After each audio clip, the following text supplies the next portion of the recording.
mean, it's different to be so close to her. Ever done anything like this before? Yeah, Bismarck as a grad student, and Lusitania on vacation a couple of years back. Hell of a resume. Alright, I've reached the seabed. Can't see much. You're still a couple of 100 meters out, and back to manual control. Shall we run an equipment test? That's alright. I'm good. Okay, you'd better place a marker before we head too far. Interact with the button next to the map to place one. Marker's been placed. You can head towards the bow. So, I had a call from our main sponsor. Problem? No, all fine. Just voicing her excitement about us finally diving. Said she's looking forward to seeing what we can do. I've set up a call for 8 p.m. this evening. For $45,000 a day? Let's just hope we find something. Never mind the money. My doctorate is riding on this.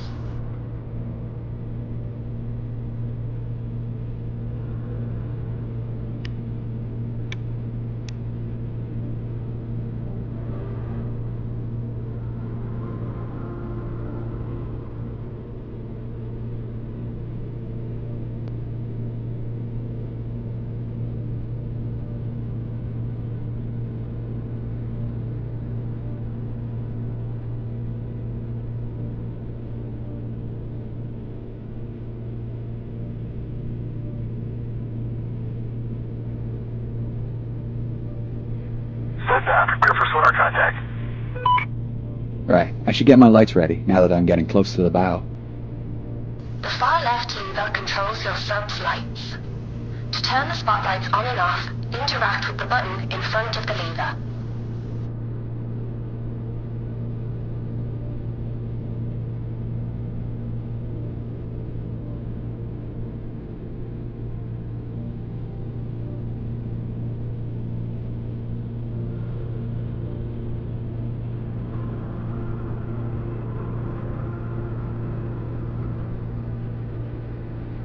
Set mouse and prepare for visual contact.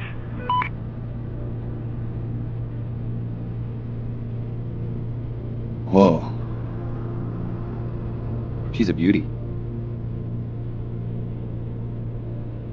Okay, first things first.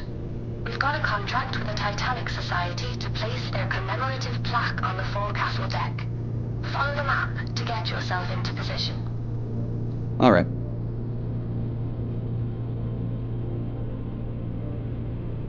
Coming up to it now. You'll need the Predator for this task. Ah, the ROV. Yep, courtesy of Flight Avionics and the latest in augmented reality technology. If you look up, you'll find a set of VR goggles and a control panel.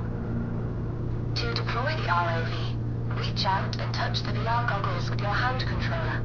Then pull the trigger to use.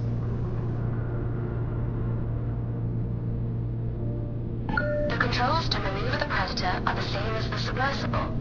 Make your way over to the plaques already laying on the deck, and remember that the range is only up to 15 meters. The advantage of driving without an umbilical. Is there any way to boost the signal? Yeah, but we need to upgrade the deep sea transmitter, and they don't come cheap.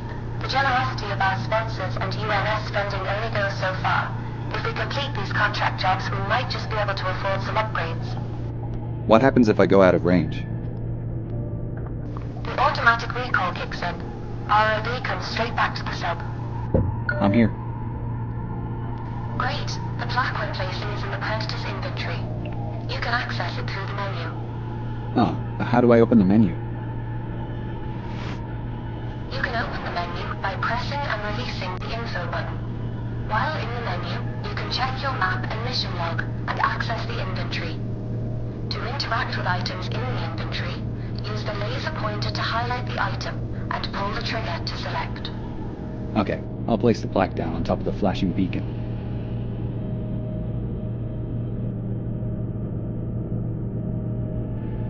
I'll take a photograph with the onboard camera for the Society. Great idea. They'll appreciate that. You can access the camera through the ROV inventory. Open up the menu again and select the camera icon from the inventory screen. Done. I'll head back to Sedna. No need. Just press the top button on your left controller. This is the return button. While you're back in the sub, recall the ROV by pressing the button next to the ROV goggles. It's above you on the right. Where to now? Hull breach on E-deck. I'll mark it on your map. We're heading for his cabin, right? That's right. Eyewitness testimony said Henderson kept a journal. It should tell us more about his activities on the final night. I presume I'm looking for some kind of trunk. Henderson had a briefcase listed on the manifest. With any luck, it's still in his room. Dr. Lynch, Yeah? why are we doing this? $45,000 a day at sea. No, I know, but that just about covers the costs of the expedition. I meant, like, why are we taking this job in particular? Well, put it this way. Why do you think she hired us? Because we're academics. Yes, but more specifically, we respect the history. It would have been cheaper for our sponsor to just hire a salvage team. And why'd you agree to take it? Funding like this comes once in a blue moon, and I wanted to see her up close.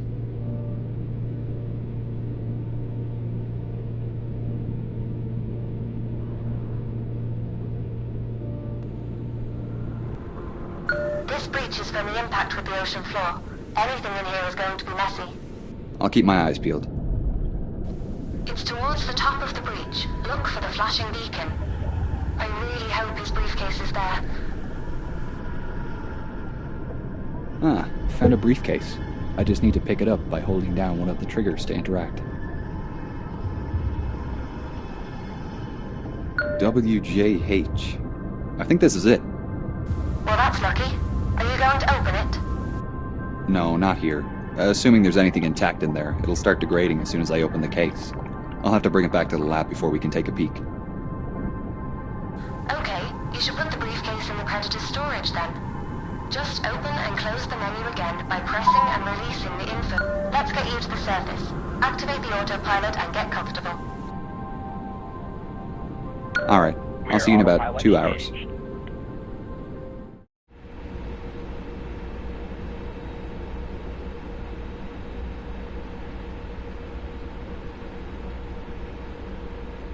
Whoa, looks to be in good condition.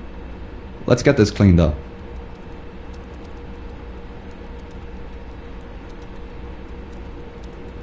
A bone hair comb. I'll need to wash the salt out quickly before it crystallizes and the bone starts to crumble. Silver doesn't look great after being in the ocean. This tobacco tin is covered in silver sulfide. I'll have to gently wash this using a soft brush, making sure I don't scratch the surface underneath. This journal is pretty special. The pages seem to be a fabric paper blend. I think the desalination bath will leach out the salt. Then it can go into the PEG station before freeze drying. These banknotes are delicate and will need a good rinsing in the desalination bath. Then we can treat them in the fungicide to keep them clean before freeze drying them.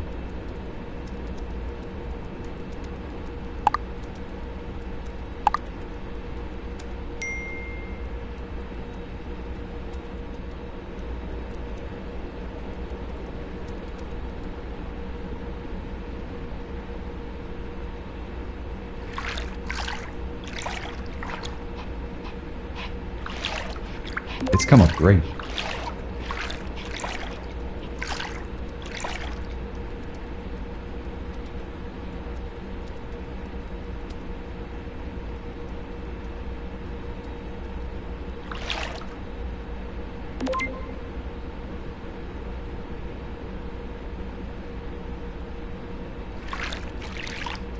It's ready for drying in the acetone bath.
Looks like a receipt for a telegraph sent on the night of April 14th.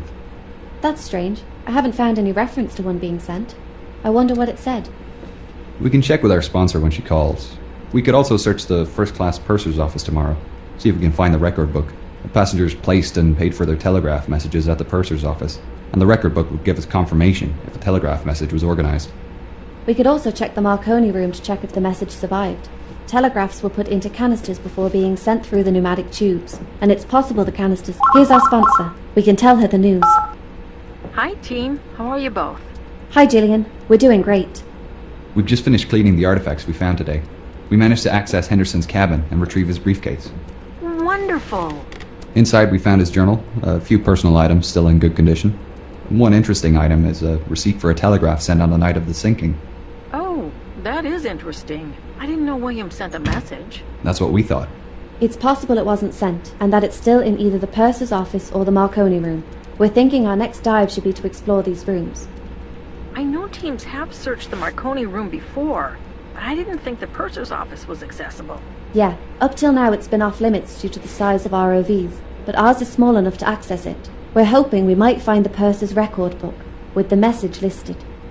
As for the Marconi room, other dives have shown most of the furniture is deteriorated, but the telegraph canisters might have survived. Sounds plausible. Let me know if you find anything. I'd love to see the message he sent. I've only the letters from Southampton. I noticed something odd in his journal. On the 14th he mentions carrying some special package, but I'm sure he didn't have anything reported in the manifest. Do you have any idea what it could be? Well, in his last letter, he wrote about returning home with a present for my great-grandmother. I'll do a bit of research on my end. I can check over the manifest again to see if we missed anything. Great, we'll let you know if we find anything tomorrow. I'm sending over photos of the items we found today. Thanks, I really appreciate the regular updates. It's making writing much easier. We'll talk again soon. Well, shall we call it a day? Not quite. Gillian was kind enough to order in a stronger transmitter for our ROV. We'll need to fit it before the dive tomorrow. Otherwise, we won't be able to reach the purser's office. I need to replace the transmitter in the It's ROV waiting for you with the over one on there. the table next to it. Thanks.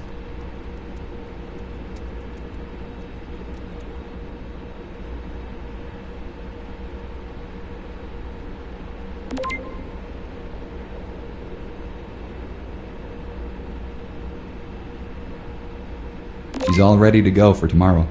Cool. I'll see you in the morning then. Radio check, Wilson.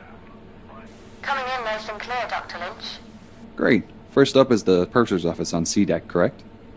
Correct. To access it, you'll need to head down through the hole where the forward grand staircase was.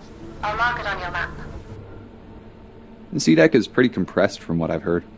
Yeah, the impact with the sea floor bent most of the supporting pillars, so they're struggling with the weight of the floors above.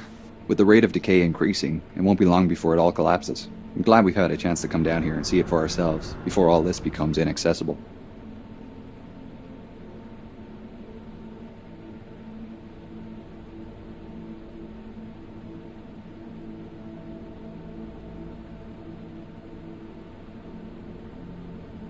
And she was sinking fast then. And all of a sudden she lifted up quickly, and you could hear everything crashing through her. Everything that was movable was going through her. And then she went down and seemed to come up again. So I thought, well, now I'm going to leave. And I was hanging on to a board. We had two boards, starboard and port, which said, keep clear of propeller blades. And I was hanging on to one of these, and I was getting higher and higher in the air. I thought, well, now I'll go. And I dropped in. I had a lifeboat on. And I hit the water with a terrific crack. Luckily, I didn't hit anything when I dropped in. There were bodies all over the place. And then I looked up at the Titanic. So the propellers were right out of water. The rudder was right out. I could see the bottom. And then gradually she glided away. And that was that. That was the last of the Titanic. I didn't want to die. I mean, I didn't see much chance of living. But I was gradually getting frozen up. And by the grace of God, I came across a lifeboat, and they pulled me in.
You'll need to be careful of debris when descending with the Predator. It might make it easier if you position your sub so the lights shine down the void.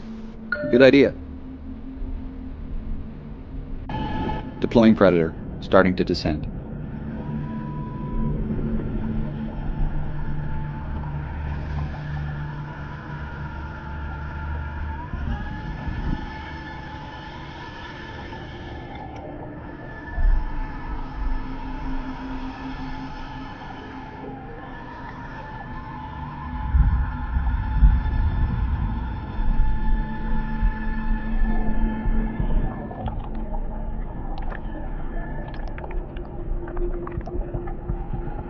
Here we are. Okay. You'll need to go over the desk to get into the side room.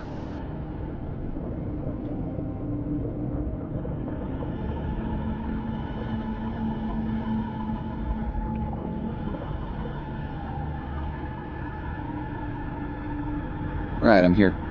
The office is to the left as you enter. Be careful. This area hasn't been explored before. We don't know what we'll find in here.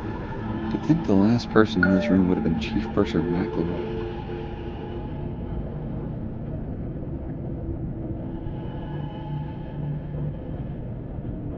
I don't see it here. Maybe try the safe back out to the inquiry office.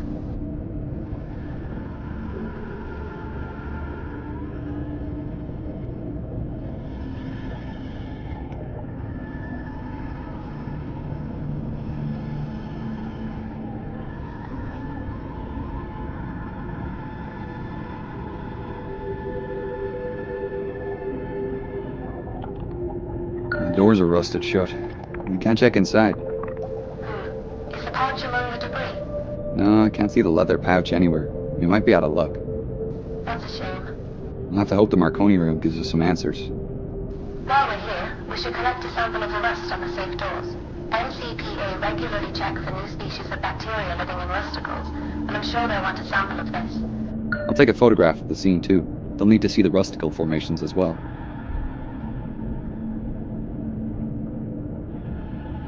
Done. We'd better move on to the Marconi room. I'll mark it on your map. You'll need to head back to the sub to get there.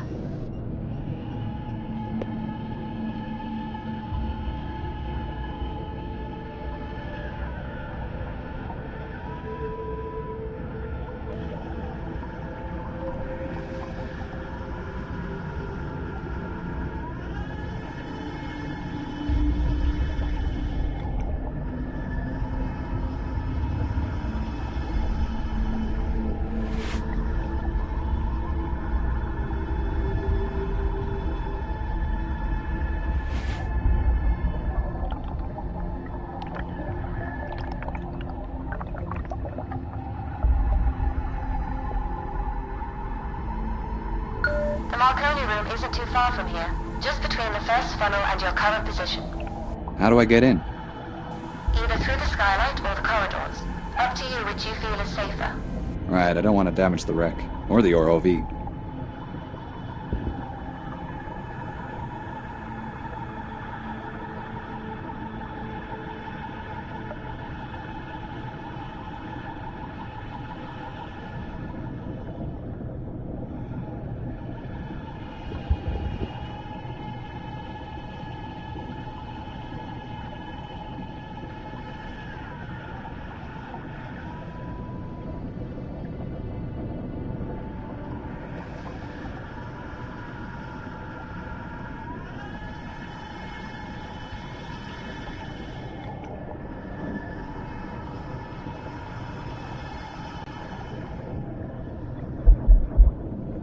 Oh man, there really isn't much left here, is there?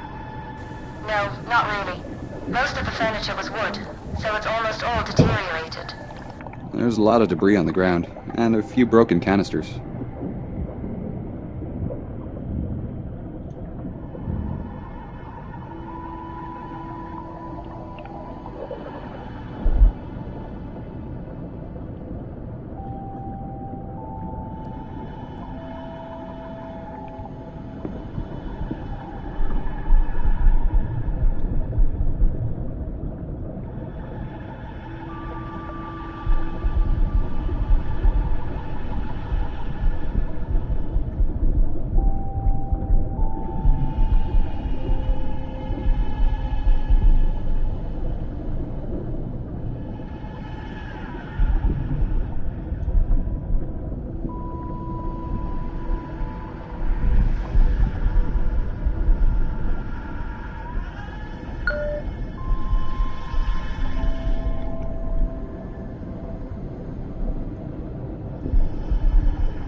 for calling Rover.